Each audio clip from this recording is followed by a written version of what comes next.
안녕하세요 여러분, 유나나입니다. 오늘은 정말 중요한 얘기를 해볼까 하는데요. 바로 바이든의 Buy American, Made in USA는 무엇을 의미하는지, 이 정책으로 인한 한국 기업들의 전기차 사업에 대한 전망, 그리고 또 중국과의 또 다른 전쟁인가에 대해 얘기를 해볼까 해요. 그리고 또 오늘은 밀레니얼 이코노미라는 책을 읽어드릴 텐데요.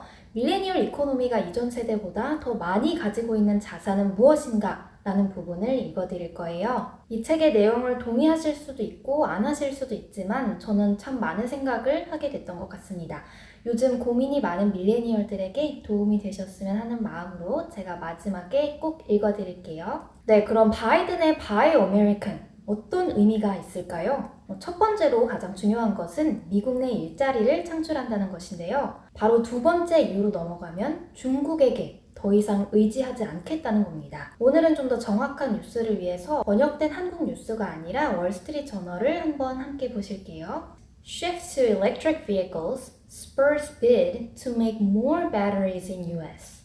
전기차화로 인해서 차량용 배터리에 대한 수요와 가치가 증가한다는 내용인데요. 지금 중국이 세계적으로 전기차 배터리 시장을 지배하고 있는데 미국에서도 급격히 전기차 배터리의 수요가 늘어나고 있으니 투자자들은 전기차 배터리 회사에 투자를 하기 위해 혈안이 되어 있다고 합니다.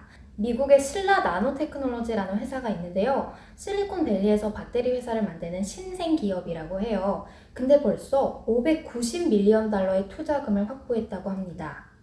투자금은 전기차 배터리를 만드는 공장을 짓는 데 쓰인다고 합니다. 미국은 지금 굳이 엄청 이름 있고 큰 회사가 아니더라도 전기차 배터리를 만들 수 있는 기술이 있는 스타트업 회사들에게 엄청난 규모의 투자금을 아끼지 않고 공격적으로 투입하고 있는 건데요. 특히 친환경 사업을 중요시하는 바이든 대통령은 전기차화에 대한 엄청난 열정을 보여주고 있는데요.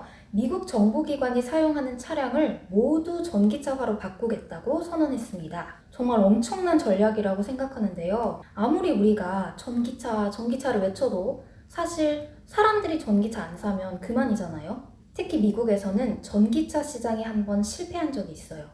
버락 오바마 대통령 시절에 정부에서 전기차를 밀어주기 위해 배터리 사업에 많이 투자했지만 자동차 회사에서 그 당시 사람들이 전기차에 대한 관심도 수요도 없었기 때문에 우리 그냥 내연기관차 팔게, 그냥 전기차 스탑 했던 때가 있었거든요. 그래서 미국은 또 다른 실패를 방지하기 위해 먼저 정부기관의 차부터 바꾸는 거죠.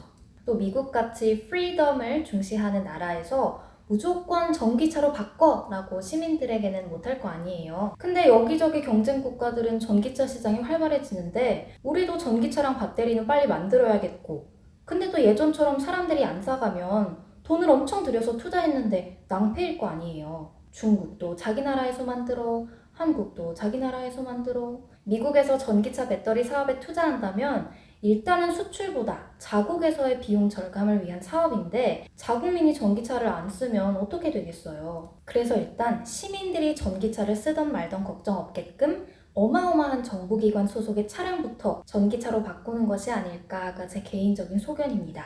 또 전기차에 탑재되는 부분이 절반 이상이 미국산이어야 한대요. 또 바뀌는 차량 대다수가 지난해 기준으로 우체국 차량과 군용차까지 포함해서 44만 대가 넘는다고 합니다. 그런데 테슬라의 총 전기차 생산량은 연간 50만 대인데요. 현재 미국에서 전기차를 생산하는 곳은 테슬라, GM, 닛산 등이 있고 포드가 또 생산 계획을 밝힌 바 있는데요.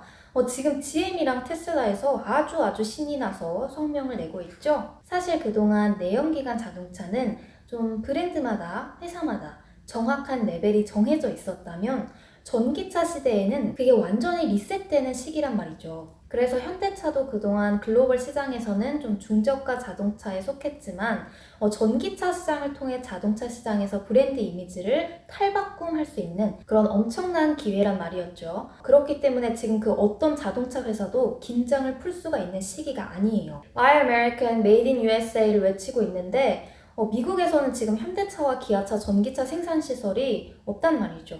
그동안 미국 전기차 회사들에게는 뭐 별것도 아니던 자동차 회사들이 전기차 잘 만들어서 요즘 우리 입지가 형편이 없네. 우리는 이제 기름으로만 굴러가는 자동차 회사 이미지고 현대차랑 기아차는 왜 이렇게 퓨처리스틱해? 이러다가 본격적으로 바이 어메리칸 정책을 펼치니까 GM과 테슬라 등 미국 자동차 기업들에게는 너무나도 기쁜 소식이죠. 웬만해서는 수입하지 말고 이제 미국 전기차 쓰자는 거니까요. 또 월스트리트저널에 LG화학 언급도 있는데요. 한국의 LG화학과 SK이노베이션은 미국에서 전기차 배터리 사업을 확장하고 있고 LG화학은 GM과 함께 오하이오에서 공장을 만들고 있다.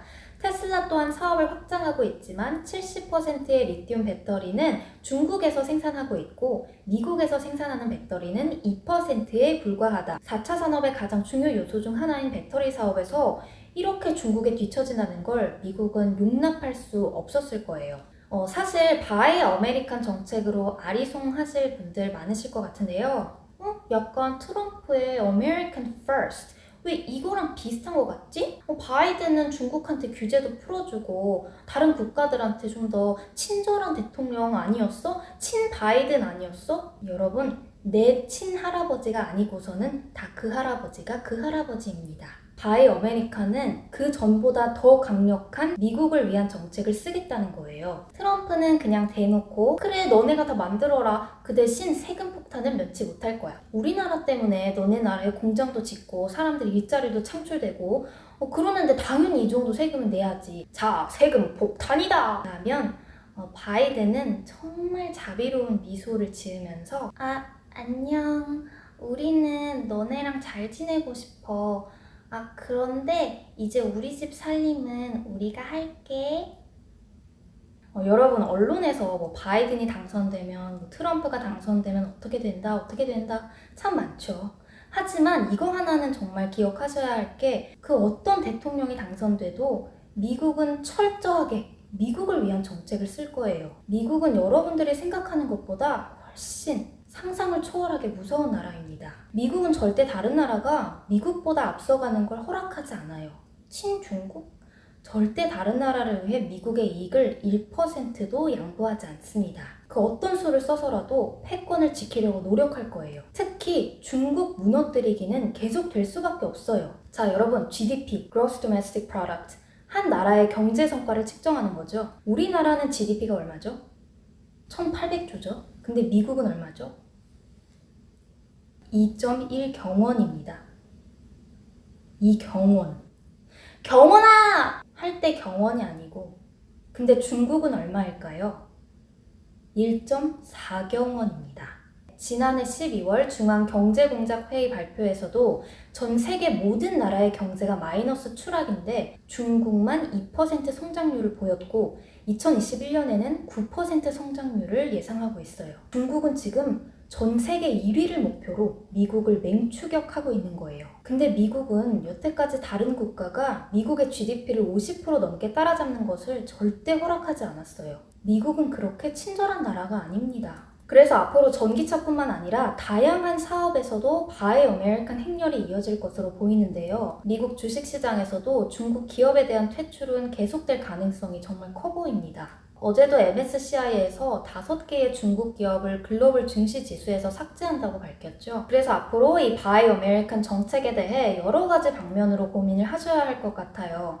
하지만 가장 중요한 건 결국은 미국 위주의 정책이라는 겁니다. 그리고 지금 세계 전기차 시장에서 선두를 달리고 있는 현대차와 기아차는 미국에서의 현지 생산을 적극적으로 검토해봐야 하는 것으로 보이고요. LG화학과 SK이노베이션 또한 앞으로 미국에서 본격적인 자체 생산 배터리 사업에 어떠한 속도와 방향으로 갈 것인가를 주의 깊게 보셔야 할 것 같습니다. 네, 오늘은 좀 다소 무거운 이야기를 한 것 같은데요. 제가 재미있는 이야기를 좀 해드릴게요. 주식이랑 크게 관련된 건 아니지만 바이 아메리칸을 강조하는 바이든 대통령이 취임식에서 스위스제 롤렉스 시계를 착용해서 사람들이 왜 당신은 다른 나라 시계를 차냐고 그랬대요. 여태까지 빌 클린턴 전 대통령, 조지 부시 전 대통령은 미국산 중저가 브랜드 타이믹스의 플라스틱 시계를 찾고 오바마 대통령도 500불 미만의 미국산 시계를 착용했는데 바이든 대통령은 메이드 인 아메리카를 외치면서 팔에는 거의 1000만원짜리 스위스 롤렉스 제품을 차고 외제품을 선호한다는 기사가 났다고 합니다. 네, 그냥 재미있는 내용이었고요. 자, 다음으로는 제가 앞서 말씀드린 홍춘욱, 박종훈, 밀레니얼 이코노미. 밀레니얼 세대가 이전 세대보다 더 많이 가지고 있는 자산은 무엇일까?를 읽어드려 보도록 하겠습니다. 밀레니얼 세대가 이전 세대보다 더 많이 가지고 있는 자산은 무엇일까요? 바로 시간입니다. 밀레니얼 세대에겐 장기 투자가 가능하다는 압도적으로 우위한 조건이 있습니다. 그러면 시간이 무기인 밀레니얼 세대는 그 흐름을 충분히 활용해서 매매 시점을 정할 수 있겠죠. 단순히 주택시장의 변동보다 더 드라마틱한 사건은 경제 위기입니다. 아무리 세계 금융당국이 위기 관리 능력을 키워왔다고 해도 세계적 규모의 경제 위기가 찾아오는 빈도는 전혀 줄어들고 있지 않습니다. 오히려 위기의 강도가 과거보다 세지고 있죠. 30 전후의 밀레니얼에게 평생 적어도 두세 차례 크고 작은 경제 위기가 닥칠 가능성이 있다고 봅니다. 이미 역사적으로 앞 세대가 외환위기나 글로벌 금융위기에서 보여줬듯이요. 어떤 위기에도 흔들리지 않고 자산을 탄탄하게 지켜낸 이들에게 경제위기는 오히려 박앤세일과 같은 기회를 제공해왔습니다. 이미 여러 차례 경험했던 것처럼 위기가 오면 집값도 주식 가격도 급격하게 하락합니다. 그래서 첫 번째 조언은 서두르지 말고 시간을 활용하라는 겁니다. 지금까지 인류 역사상에서 영원히 계속된 호황은 없습니다. 이 호황의 흐름이 끝없이 지속되진 않으리라는 것을 우리는 본능적으로 알고 있습니다.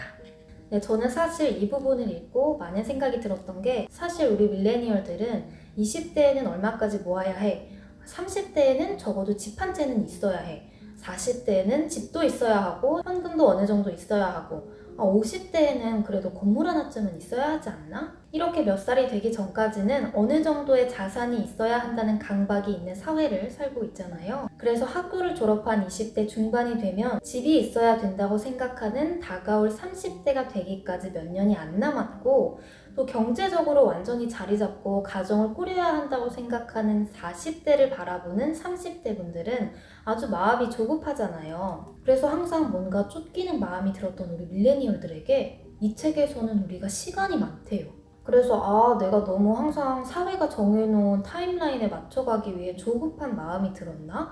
라는 생각이 들기도 하는 반면 책에서 언급된 것처럼 언젠가 찾아올 위기를 기회로 잡을 수 있는 날이 온다고 생각하면 또 시간이 많기도 한데 그렇다고 또 경제 위기야 찾아와라 하면서 살 수도 없잖아요. 이 책은 아무래도 밀레니얼 세대가 쓴 책은 아니기 때문에 마치 저희가 막 태어난 아기들을 보면 그래 지금부터 너가 주식에 장투하면 너가 성인이 되었을 때는 너는 이미 큰 자산을 가지고 있겠다 라는 생각을 지금 저희 부모님 세대가 밀레니얼을 보면서 하는 것 같아요. 근데 또 태어난 아가들 입장에서는 우와 저 직장인 오빠 언니들 돈 되게 많다, 월급도 받고 모아놓은 돈도 있고 나는 정말 무능력한 아기야 이렇게 생각할 수 있잖아요. 제 생각에 여기서 중요한 건 장기 투자에서는 시간이 자산이 된다는 말에는 적극적으로 동의를 하지만 우리 2030 세대가 살아가면서 필요한 것들을 당장 아니면 적절한 때에라도 취득하기에는 다소 시간이 촉박한 시대를 살고 있지 않나 저는 그렇게 생각이 듭니다. 네, 오늘은 여기까지 하겠습니다. 오늘은 개인이 1조 674억 원을 매수하고 외국인과 기관이 매도하면서 0.57% 하락한 3122.56포인트로 마감을 했고요. 대형주 위주로 지속적인 조정을 보이는 시기이니 모두 현명한 대응하시길 바라겠습니다. 그럼 다음 영상에서 만나요. 안녕!